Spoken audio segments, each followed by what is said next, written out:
Hello students, আমি তোমাদের প্রিয় নীতিশ স্যার জ্ঞানজ্যোতি কোচিং সেন্টারের পক্ষ থেকে তোমাদের আরো একবার জানাই স্বাগত। আজকে আমি তোমাদের সঙ্গে আলোচনা করব জি হিস্ট্রি পার্ট 2 সাজেশন নিয়ে। অর্থাৎ তোমাদের সবার প্রথমে আমি আলোচনা করেছিলাম পার্ট 1 সাজেশন, যেখানে অতি গুরুত্বপূর্ণ 100% কমন তোমাদের 3 মার্কসের প্রশ্নগুলো নিয়ে আলোচনা করেছিলাম জি হিস্ট্রিতে। এবং আজকে আমার আলোচনার বিষয় হচ্ছে জি হিস্ট্রি পার্ট 2, অর্থাৎ এখানে আমি আলোচনা করব তোমাদের সঙ্গে 6 মার্কসের অতি গুরুত্বপূর্ণ মোস্ট ইম্পর্টেন্ট কয়েকটি প্রশ্ন নিয়ে।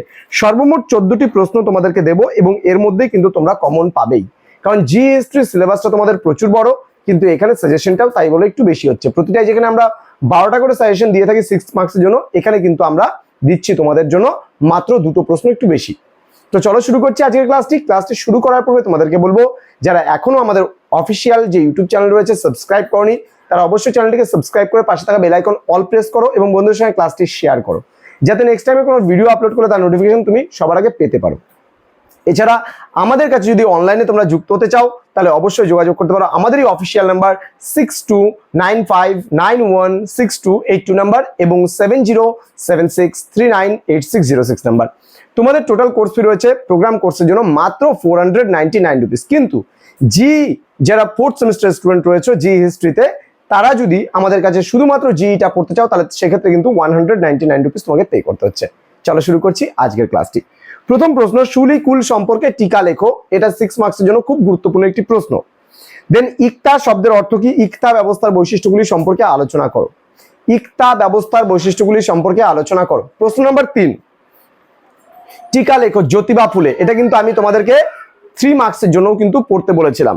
নেক্সট প্রশ্ন, কাশ্মীরকে কিভাবে ভারতের অন্তর্ভুক্ত করা হয়েছিল সেটা সম্পর্কে আলোচনা করতে বলেছে, খুবই গুরুত্বপূর্ণ একটি প্রশ্ন।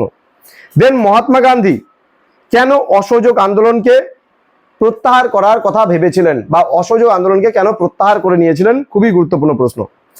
আইএনএ সম্পর্কে টিকা লেখো, অর্থাৎ ইন্ডিয়ান ন্যাশনাল আর্মি। ওকে, ইন্ডিয়ান ন্যাশনাল আর্মি বা সম্পর্কে তোমাদের বলছে আলোচনা করতে। ওকে, পরবর্তী প্রশ্ন,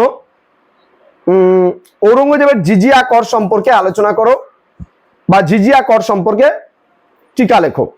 পরবর্তী প্রশ্ন, নারী শিক্ষায় বিদ্যাসাগরের অবদান আলোচনা করো। পরবর্তী প্রশ্ন, ভক্তি আন্দোলন সম্পর্কে টিকা লেখো। পরবর্তী প্রশ্ন, স্বদেশী এবং বয়কট আন্দোলন সম্পর্কে বিস্তারিত আলোচনা করো। পরবর্তী প্রশ্ন, টিকা লেখো বি আর আম্বেদকর। ঠিক আছে, বি আর আম্বেদকর সম্পর্কে টিকা লিখতে বলা হয়েছে। দেন আলাউদ্দিন খলজির অর্থনৈতিক নীতি সম্পর্কে আলোচনা করো।